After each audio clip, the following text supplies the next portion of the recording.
संगम नगरी प्रयागराज में महाकुंभ की भव्य शुरुआत हो चुकी है और इसका समापन 26 फरवरी को होगा। और यहाँ देश से ही नहीं बल्कि विदेशों से भी संतों के आने का सिलसिला जारी है। साथ ही महाकुंभ में नागा साधुओं और नागिन साध्वियों का भी जमावड़ा लगा है। इस दौरान करोड़ों श्रद्धालु इनका आशीर्वाद लेने दूर दूर से पहुँच रहे हैं। हर बार की तरह इस बार भी नागा साधु लोगों के बीच आकर्षण का केंद्र बने हैं।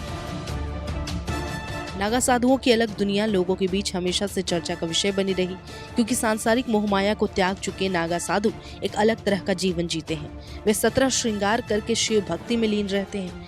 नागा साधुओं के बारे में तो लोग फिर भी कुछ जानकारी रखते हैं, लेकिन क्या आप महिला नागा साधुओं की रहस्यमयी दुनिया के बारे में जानते हैं? आइए आपको महिला नागा साधुओं यानी कि नागिन साध्वियों के संसार के बारे में बताते हैं। पुरुष नागा साधुओं से इनका जीवन अलग होता है। महिला नागा साधु सांसारिक जीवन छोड़कर आध्यात्मिक जीवन अपना लेती हैं। महिला नागा साधु गृहस्थ जीवन से दूर हो चुकी होती हैं। इनके दिन की शुरुआत और अंत दोनों पूजा पाठ के साथ होती है। नागिन साध्वी शिव और पार्वती के अलावा माता काली की भक्त मानी जाती हैं। पूजा पाठ इनके जीवन का मुख्य आधार होता है।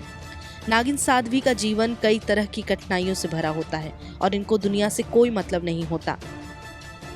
वो सुबह ब्रह्म मुहूर्त में उठकर शिव जी का जाप करती हैं और दिन में सिर्फ एक बार भोजन करती हैं। उनका भोजन सादा होता है, जिसमें कंद मूल फल जड़ी बूटी और विभिन्न प्रकार की पत्तियां शामिल होती है।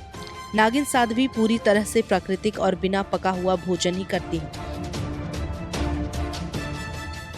इसके अलावा आपको बता दें कि नागिन साध्वी बनने के लिए इन्हें 10 से 15 साल तक कठिन ब्रह्मचर्य का पालन करना होता है। साथ ही गुरु को अपनी योग्यता और ईश्वर के प्रति समर्पण का प्रमाण देना होता है।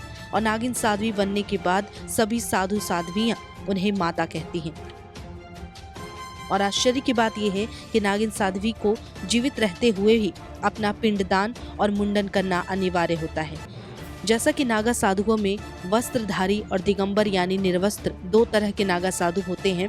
पुरुष नागा साधु नग्न रह सकते हैं, लेकिन क्या पुरुष नागा साधु की तरह नागिन साध्वी भी दिगंबर यानी निर्वस्त्र रह सकती हैं? नागिन साध्वी को नग्न रहने की इजाजत नहीं होती। वो सभी वस्त्रधारी होती हैं और उन्हें अपने माथे पर तिलक लगाना जरूरी होता है।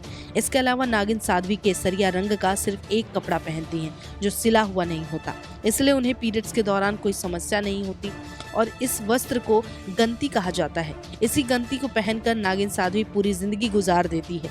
साथ ही पीरियड्स के दौरान नागिन साध्वी गंगा में डुबकी नहीं लगाती, वे केवल अपने शरीर पर गंगा जल छिड़क लेती हैं। वही आपको बता दें कि कुंभ मेले में नागिन साध्वियां भी हिस्सा लेती हैं और उनकी खास बात होती है कि ये महाकुंभ में पुरुष नागा साधु के स्नान करने के बाद नदी में स्नान करने के लिए जाती हैं। और नागिन साध्वियां केवल कुंभ में ही दिखाई देती हैं और कुंभ के समापन के बाद वे पर्वतों पर चली जाती हैं।